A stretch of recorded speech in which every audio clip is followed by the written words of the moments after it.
Hey everyone, it's Spicy Sushi here. So I promised an update video on the Explosive Trap Raider, and so this first update on Explosive Trap Raider is going to be focusing on how to get tankier. Now, with 3.15 came a lot of new changes, that I did not expect. I did not. I knew that a lot of quality of life was being taken away, and a lot of our speed was being taken away, as well as just a lot of uptime on our movement. But sometimes you just don't know how something is going to feel until you actually play it. And yeah, it does feel pretty bad. It feels really bad when you're doing like something like delirious mapping or high red maps, and you have no flame dash charges, no smoke mine charges, no flash up, and you're just sitting there walking slow as a snail with all we have is our onslaught buff, like our permanent onslaught, just running around trying not to, trying to kill enemies. But with traps, you have to stop and throw, which is extremely dangerous. Now, this was not a problem in the past because of our exceptional speed. You would just run through packs of monsters while dropping traps, and they would just die. You always had smoke mine or flame dash charges. You always had flash charges. Nothing was really an issue, even if you push the EHP to extremely low levels. Now, people say they wanted a slowed down game, like especially on Reddit, but the problem is when you slow down Path of Exile, you die. This game is not meant to be played slow. If you think it's meant to be played slow, you want it played slow, you have probably never pushed past white maps with a slow character because the game is just not inherently designed to play slow. The game is extremely and over the top punishing for slow play. You always have to, if you're not playing an extremely high EHP character or some kind of immortal god, you cannot just walk around at snail pace. The enemies are brutal, and it is not meant to be fair. Now, anyway, I do have some tips because I spent a long time this week figuring out how we could make this as tanky as possible while still feeling pretty good. And I'm really happy now with how the build feels. The build feels much more comfortable than it did in the past while mapping. And I know a lot of people are mapping with this build, and so I want to come out with this video.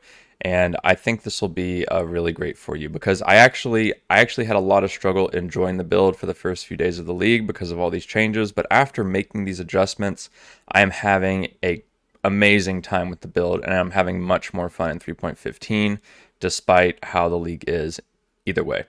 Now, let's get into part one. So new player issues that they had with the build that I noticed early on. So going into red maps, a lot of new players, even if they were at the point of getting level 90, so way past early maps, but getting into red maps, they still had less than 3k life, or not even, or sometimes not even up to 4k life, or had not even up to 4k life, and sometimes less than 3k life. This is very, very, very low. This build is a dodge and evasion based character, but having a low life pool, which is our safety net, is extremely dangerous. Now, getting over 4k life is not just going to solve all your issues because there is the issue of because there are so many things that are going to kill you in Path of Exile, and just having some high life is not going to do the trick.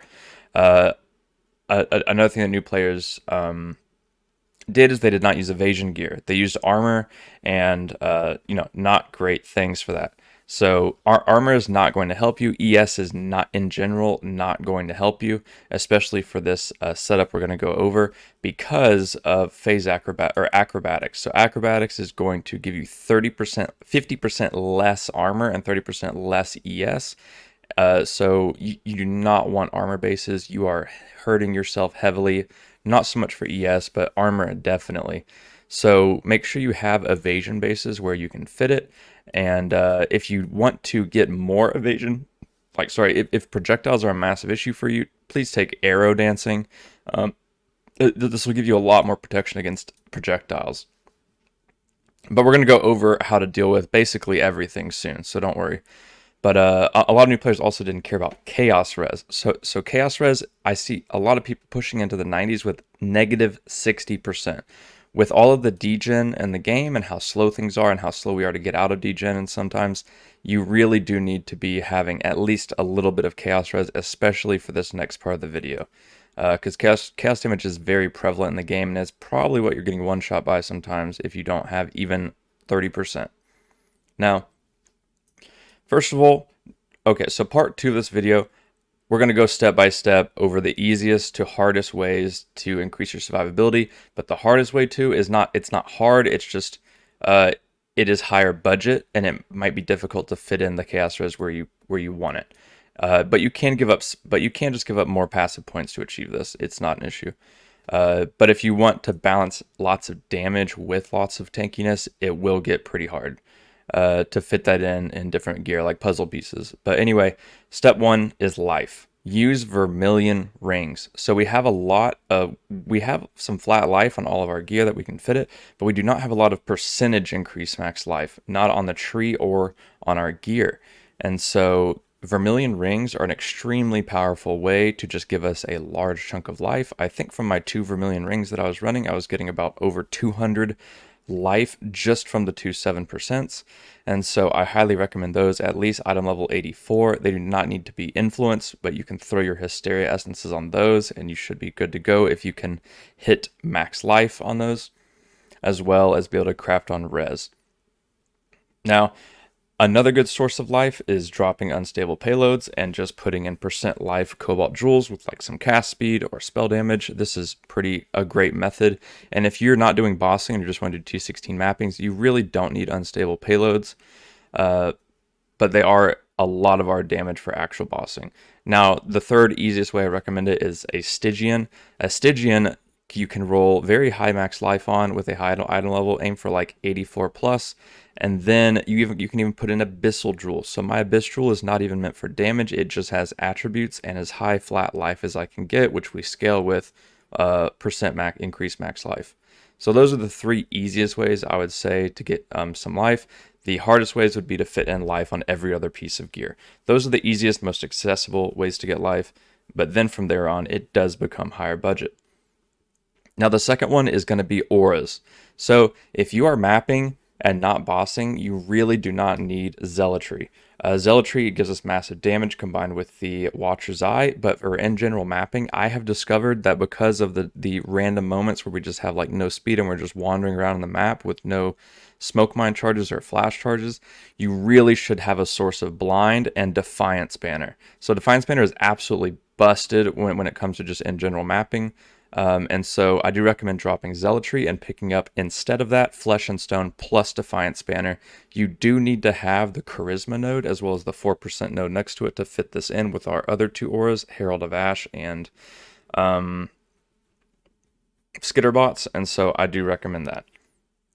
After I had higher life in the auras, it did feel good, but there is still moments in the game where things are just very, very scary, even with Tinkerskin Recovery. And that is going to be elemental damage and chaos damage. And so our next step would be to get Divine Flesh. This is where the budget increases, but after these next 2 steps, Divine Flesh and our one-shot protection tech, you will feel great while mapping. Mapping has felt very much more relaxed to me, and I've been face tanking like tier 16 harvest monsters straight to the face hits, and it's felt so much better. But anyway, so this is how we deal with elemental damage, is the Divine Flesh. That is a keystone that if you have a glorious vanity with the Zeba modifier, you can filter that on poe.com/trade. You can put this in a jewel slot and next to any other keystone in the game. Now, the best place I have managed to find where to put it is where the low life pain attunement node is. I'm not sure of a much more efficient way for us to do it because we don't really want to give up the perfect agony keystone area because that's where we're going to get Method to the Madness with this new setup. And so that was the best place I could find for now. But yeah, there might be a better way to do it, but that's just what I found to be the best for now. So with that, we have to get Chaos Res. Once we get a small cluster with a Born of Chaos, I found adds a 3 passive one with increased effect to be the best thing for me because I was able to get 15% Chaos Res for 2 small nodes and then +3 to maximum Chaos Resistance. So that was 30% Chaos Res right there, and then that +3% took Method to the Madness for +1% max Chaos Res and 12% to Resistance, and then Divine Flesh gives us +5 max. So at this point, it is up to us to cap our Chaos Res. And that is very, very hard to do if you stack a lot of uniques. And so I do recommend for general mapping that you give up some of your damage bossing uniques like Circle of Anguish and Arn's Anguish, and you can even give up Edziri's Protection. And with those empty slots, I would fit in rares with chaos, as much chaos res as you can get. So a Stygian is a good place to get it. A shield, you can craft it on there with a good way is syndicate res, so hybrid, elemental, and chaos res where you can fit it, which is very hard to do if you run a lot of uniques. So I would recommend doing it on rares. So the Abyss Jewel can have some chaos res. I managed to do it with the Method to Madness, the small cluster, chaos res on my Stygian, I believe my helmet.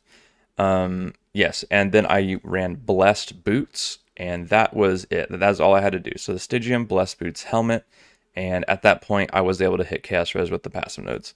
So you could just drop. For me, I'm running a Circle of Anguish, but that's very high budget because you don't get chaos res or life from Circle of Anguish, and I do wish I had more life. Since we give up our glove slot for slave drivers, we do have less life because we're losing the glove slot. So getting 2 Vermilion Rings is probably what I would prefer for mapping. But now this last part is the most important in my opinion.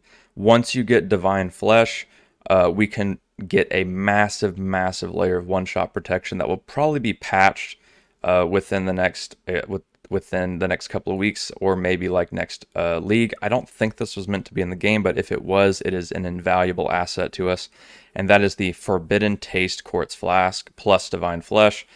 So shout out to Tanky, I think is his name on YouTube, but he found out this kind of interaction last week or earlier this week, and it is exceptional. So what you can do on this flask is you can roll an Enkindling Orb, which is the new flask currency, and hits activate when you take a savage hit. So a savage hit, basically just simplify, is going to be a massive hit that will sometimes just one-shot you if you don't dodge it. So, but with this flask, it's basically just a cheat death. You don't even see your health bar move because when you instantly take the damage, you are maximum healed. Now, the drawback of this flask is we are taking 25% of our max life is chaos damage per second, but that really is not even an issue for us because with Tinkerskin recovery and our 84% minimum chaos res after the setup, you are not even going to really notice the drain unless you just are not hitting bosses maybe. But with this, I've been able to just run up into packs of enemies. I've become really lazy with the build because almost too lazy because you can't just take massive savage hits back to back to back because you will run out of charges, obviously. But if you have the setup that we talked about and you are still playing pretty safe and you have a decent life pool, you will feel very comfortable while mapping with this setup. And so these are the things I want to get to here. I'm going to come out with a later update on pushing the damage to min-max levels. And also, but if you need help with damage, you really should just check out the Q&A on the Discord because I go over every early league start step of our damage and have breakdown of what our multipliers are like on each damage upgrade. So yeah, I'll see you guys in the next one, and thanks for tuning in.